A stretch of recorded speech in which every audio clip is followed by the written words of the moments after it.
honestly, I don't know, maybe I'm the only one, but trust me, there are times I feel like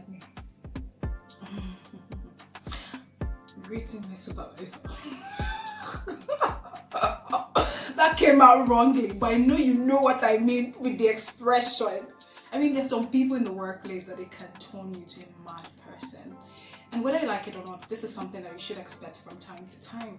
Why? Because there are different people in your organization from different backgrounds, different understanding, different approaches to life. I mean, it's a lot.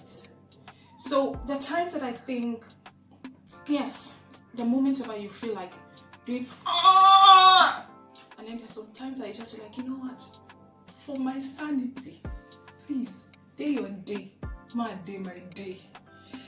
So yes, I'll be talking about managing relationships in the workplace. And what do I mean by this? It means, how do you try to get yourself back in occasions whereby someone decides to get on your nerves? How do you even relate with people in the workplace? I mean, we have the top-down relationship, we have the bottom-up relationship, we have the horizontal relationship. And you know what's so funny? Even within those relationships are different dynamics. I'm telling you. So take for instance, for the top-down relationship, you have your supervisor to talk to. Perhaps you're not the owner of the company, or your supervisor is not even the owner of the company. So you have that person to talk to. Okay, let's just imagine that you don't even have a manager, or shall I say you're not close to the level of a manager, and then so you have your manager to talk to, you have the head of operations to talk to, you have the CEO to talk to. It's a lot, and trust me, there are times that it can be exhausting. But then what I'm going to do is, the truth is I can't exhaust this topic. I can't do that. But then one thing is for sure, I'll try and narrow down on some of the relationships, that exist in the workplace. So I'll start from the one that actually eats the bone the most, and that's the supervisor and subordinate relationship. Now, for this nature of relationship, there's something I want you to know. Your supervisor is not your friend. I repeat, your supervisor is not your friend. Bet it with me, take it to the bank. Your supervisor is not your friend. And I think that's the mistake most people make. You assume because at some point your supervisor chooses to listen to you, or because your supervisor is readily available at that time, gives you emotional support, we just assume like, she's my friend, she's cool. There's nothing such as your supervisor is cool. They're doing their job. It's as simple as that. And the funny thing is, so the moment that these people are not portraying that human side to us, we have the tendency to feel hurt. Not that we even feel hurt. And I think it comes from the fact that you've not accepted the fact that your supervisor is not your friend. You want to know the truth? They are there to get you to do the task, to get your job done. That is why they exist. They exist for themselves and the organization. And whether you like it or not, to them, you're not necessarily a priority. I hope I'm not coming off harsh. And if I am, I'm sorry. I'm just trying to be honest. I need to be real with you. So for that relationship, doing your job, performance is key.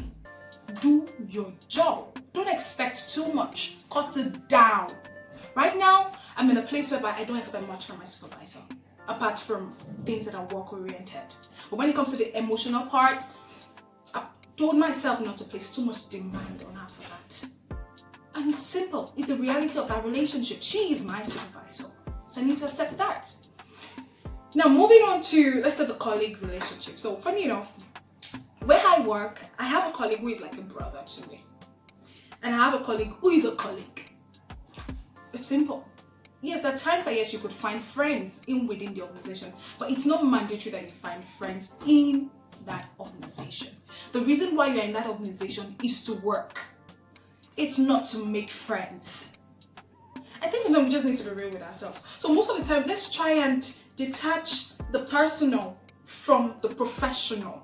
It's very important. So in that environment, professionalism is what counts. It is not your personal issues and how you need your shoulder to kneel. Oh, yeah, same thing again. The moment you start bringing in all this personal stuff, you're the breed of going mad. Yes, your sanity is at stake. And don't forget, the purpose of CTM with Omolola is workplace and your sanity.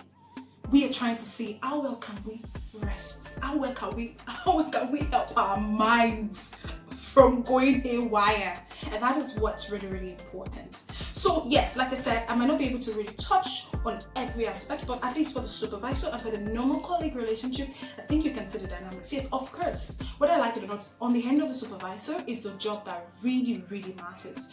While on the part of the colleague, yes, you can actually find more, but the purpose is not for you to find more. The purpose is to work together and arrive at a goal.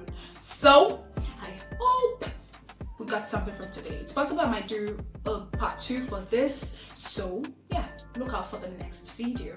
And don't forget, subscribe, like, and please leave a comment. I hope you got something from here. Much love. Bye.